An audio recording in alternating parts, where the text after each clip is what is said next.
Landasan pendidikan.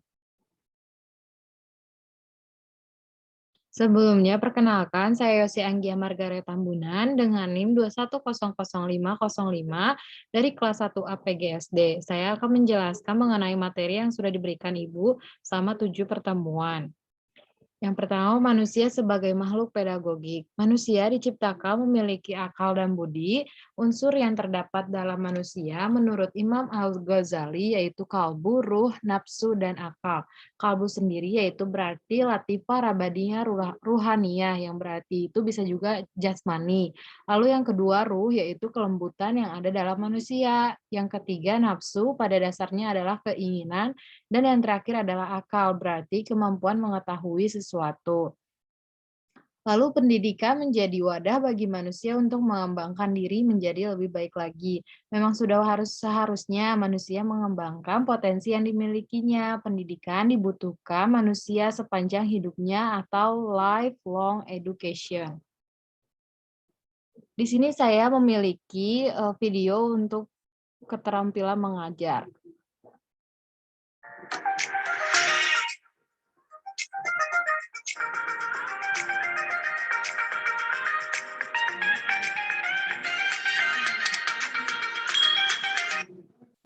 Assalamualaikum warahmatullahi wabarakatuh. Halo teman-teman semua, selamat datang di channel YouTube aku.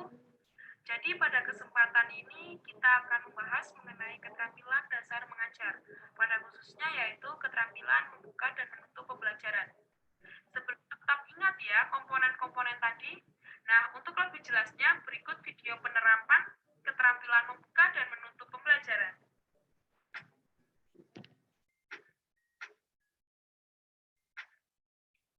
Assalamualaikum warahmatullahi wabarakatuh. Selamat pagi semuanya. Wah, murid-murid Ibu hari ini ceria sekali ya. Ada yang tidak masuk hari ini? Oh, ada. Siapa yang tidak masuk hari ini? Farhan? Kenapa anak-anak Farhan tidak masuk? Ya sudah, mari kita doakan semoga Farhan cepat sembuh ya anak-anak. Nah, sebelum kita mulai belajar, ketua kelas pimpin doa terlebih dahulu ya. Selesai? Ya, hari ini kita akan melanjutkan materi yang kemarin. Ada yang masih ingat materi kemarin? Nah, tepat sekali. Kemarin kita membahas bab 5 mengenai perjuangan pada masa penjajahan Belanda dan Jepang. Untuk pembelajaran hari ini, bab 6 yang akan membahas mengenai persiapan kemerdekaan Indonesia. Sebelum itu, ayo dikeluarkan terlebih dahulu alat tulis dan buku LKS-nya. Sudah ya? Sudah disiapkan semuanya? Nah, sebelum kita masuk ke materi, Ibu mau bertanya. Ada yang tahu tidak siapa nama pahlawan yang Ibu tunjuk ini? Yang tahu langsung ayo anak-anak langsung angkat tangannya dan sebutkan namanya. Ya, pintar sekali. Ya, pahlawan yang ada pada uang ini adalah Bapak Insinyur Soekarno. Beliau adalah ketua PPKI. Ada yang tahu kepanjangan dari PPKI? Nah, betul. PPKI kepanjangan dari Panitia Persiapan Kemerdekaan Indonesia atau dengan nama lain Dokuritsu Zunbi Inkai, yang bertugas mempersiapkan segala sesuatu yang berhubungan dengan kemerdekaan Indonesia.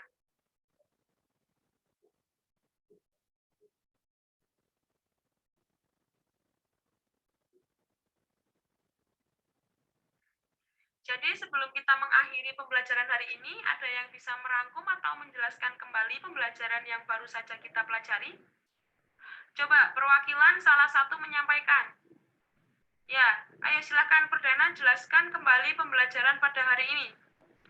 Ya, benar sekali yang dijelaskan oleh Perdana. Ayo yang lainnya yang ingin menjelaskan? Ya, itu tadi rangkuman dari kalian, bagus-bagus ya. Berarti kalian sudah paham kan anak-anak? Jadi pembahasan kita tadi sebelum Indonesia merdeka, ternyata banyak sekali hal-hal yang harus dipersiapkan untuk mewujudkan kemerdekaan Indonesia. Sampai pada akhirnya terjadi proklamasi kemerdekaan Indonesia pada tanggal 17 Agustus 1945. Oleh karena itu, maka kita harus mengisi kemerdekaan ini dengan hal-hal yang positif ya anak-anak. Nah, sekarang buku catatan dan buku LKS-nya ditutup dulu ya. Ibu akan menguji kemampuan kalian dulu. Jadi ini ada post test dikerjakan secara individu dan tidak boleh ada yang mencontek temannya. Waktunya 10 menit, jika sudah selesai bisa langsung dikumpulkan. Mengerti anak-anak? Ya, sudah selesai ya anak-anak. Ibu akhiri pembelajaran pada hari ini. Jangan lupa belajar untuk materi yang akan dibahas di pertemuan depan. Untuk mengakhiri pembelajaran, marilah kita berdoa menurut agama dan kepercayaan kita masing-masing. Berdoa dimulai. Selesai. Wassalamualaikum warahmatullahi wabarakatuh. Lalu selanjutnya ada landasan religius. Religi artinya kepercayaan pada Tuhan. Landasan religi berarti berlandaskan kepada agama. Dalam Islam yaitu muliakanlah anak-anak kalian dan ajarilah mereka tata krama. Hadis riwayat Ibnu Majah. Di dalam Kristen yaitu menurut Amsal 1 ayat 5, baiklah orang bijak mendengar dan menambah ilmu, dan baiklah orang yang berpengertian memperoleh bahan pertimbangan. Pendidikan harus sesuai dengan agama. Setiap agama pasti mengajarkan kebaikan. Jadi pendidikan harus didasarkan agama agar pendidikan dapat dijalankan dengan baik. Selanjutnya landasan pendidikan. Landasan berarti dasar atau pondasi. Secara etimologi, pengertian pendidikan adalah proses mengembangkan kemampuan diri sendiri dan kekuatan individu. Landasan pendidikan merupakan dasar dari pendidikan. Landasan yang bersifat material, contohnya landasan pesawat terbang, sedangkan yang bersifat konseptual yaitu landasan pendidikan. Pendidikan merupakan upaya sadar mengembangkan potensi manusia yang berfungsi dalam perjalanan hidupnya kelak. Landasan filosofis. Filsafat dalam bahasa Inggris yaitu philos berarti cinta mendalam dan sophia berarti kearifan dan kebijaksanaan. Landasan filosofis berarti pendidikan berdasarkan filsafat yang ada. Adanya landasan filosofis ini ditujukan untuk pendidikan yang didasarkan pada hasil berpikir mendalam tentang kearifan dan kebijaksanaan dalam pendidikan. Di Indonesia sendiri, filsafat yang sesuai dengan keberagaman yang ada yaitu filsafat Pancasila. Jadi didasarkan pada filsafat Pancasila. Selanjutnya, landasan sosial budaya. Berdasarkan sosial berarti berdasarkan interaksi manusia di lingkungan, sedangkan berdasarkan budaya yaitu setiap orang memiliki latar belakang budaya yang berbeda. Landasan sosial budaya ini sesuai dengan kehidupan masyarakat di Indonesia. Dalam implementasinya, sosial dan budaya dalam pendidikan kerap kali mengalami perubahan sesuai dengan kebutuhan masyarakat yang ada. Kita sebagai calon pendidik mestinya harus bisa menyesuaikan diri. Selanjutnya, landasan psikologi. Psikologi berasal dari bahasa Greek Yunani yaitu psyche yang berarti jiwa dan logos artinya ilmu.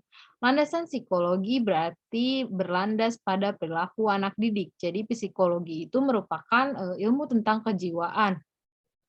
Landasan psikologi sendiri mempelajari perilaku manusia dalam landasan pendidikan. Hal ini juga diperlukan untuk mengetahui perkembangan peserta didik. Contoh teorinya yaitu behaviorisme yang berkaitan dengan perilaku manusia di dalam kehidupannya sehari-hari. Sekian dan terima kasih. Semoga apa yang saya sampaikan dapat berguna ke depannya. Terima kasih.